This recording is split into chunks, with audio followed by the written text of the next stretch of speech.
शेती नाही म्हणून उपासमारी आली, मेलेलं बरं. माझ्या शेतकरी बाबांना आत्महत्या केली, पण मरताना हा विचारच नाही केला की घरातला एकच पुरुष गेल्यावर बाकी सगळ्यांचं काय होईल. मुलीचे शत्रू तिचे आई बापच. जरा पोटची पोरगी जड झाली, पोरीचा बाप म्हणून काय जन्माला आलो. 2 महिने झालं पोरग नवीन चड्डी मागते.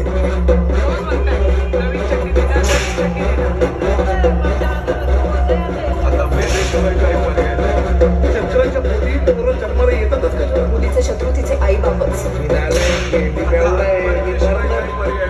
बघल नाही तर जन्माला तरी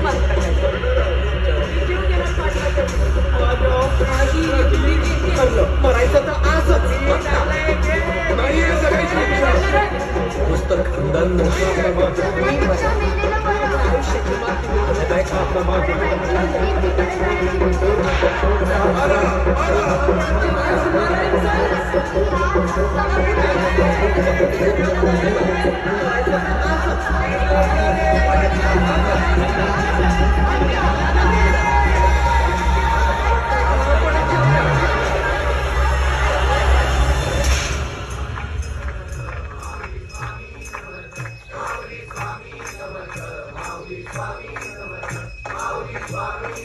थांबा, बंद करा, थांबा.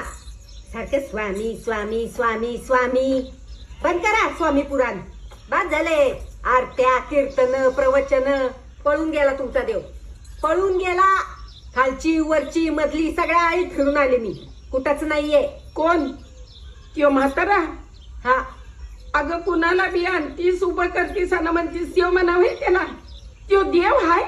देवच आहे तुमचा. होय ना? मग त्यो आणि म्या बघून घेईन. तू नगामध्ये पडूस. आधीच कोप झालाय ग त्याचा, त्यात तुझी कटकट न ग. माझी कटकट? मी कटकट करते? मग दुसरं कोण करतय? या या, पाय घड्या घालू का? रणछोड दास, जरा युद्ध सुरू झालं की गेले पळून. एकच दिवस झालाय, अजून 7 दिवस बाकी आहेत पाहिजेचे. मिळाली काय ती स्वर्गाची? परीक्षा झेपली नाही वाटतं. माझ्या परीक्षा सोड. अख्खी शेतकरी जमात कुठल्या परीक्षेला बसलीये ते बघ.